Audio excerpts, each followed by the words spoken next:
আসসালামু আলাইকুম সাহেব। ওয়ালাইকুম আসসালাম রহমতুল্লাহ বরকাত। জি, সাহেব, সলাতের ক্ষেত্রে হচ্ছে আপনার এই যে আমরা কোথা হচ্ছে থেকে বলছেন ভাই? তাশাহুদে, আমি ঢাকা বাংলাদেশ থেকে বলতেছি। জি, বলেন। সাহেব, সলাতে হচ্ছে আপনার এই যে বৈঠকে আমরা যখন আঙ্গুল নাড়াই তাশাহুদ পড়ার সময়, এটা কি সালাম ফিরে রাখ পর্যন্ত নাকি সালাম শুরু করব তার আগ পর্যন্ত নাড়াবো? যতক্ষণ পর্যন্ত আপনি দোয়াগুলি আত্তাহাত পড়বেন আর তারপরে সলাত ইব্রাহিম দুরুদ ইব্রাহিম পড়বেন, তারপর দোয়া মাসুরা পড়বেন, হিলাতে থাকবেন, এটাই বেশি সহি শুদ্ধ মত।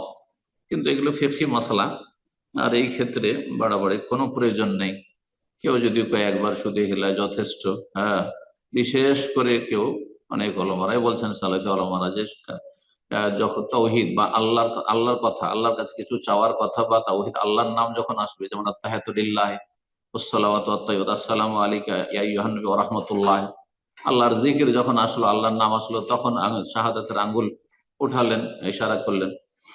আর কেউ কেউ বলছেন যে দোয়া পড়তে থাকেন আর হিলাতে থাকেন। সুতরাং এসব ইখতলাফে বেশি বাড়াবাড়ি না করে, যদি কেউ করে, যে কন্টিনিউ করে, এটা সবচেয়ে ভালো। কিন্তু কেউ দু চারবার হয়তো আল্লাহর নাম, আল্লাহর জিকির যখন আসলো, আল্লাহর কাছে কিছু চাওয়া আসলো, তখনই শুধু অর্থ বুঝছে আর সেই সময়গুলোতে হিলালো, এটাই যথেষ্ট।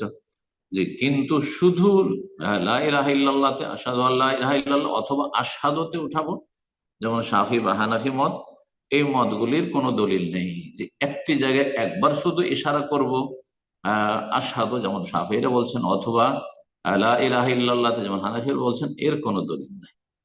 আল্লাহু আ'লাম।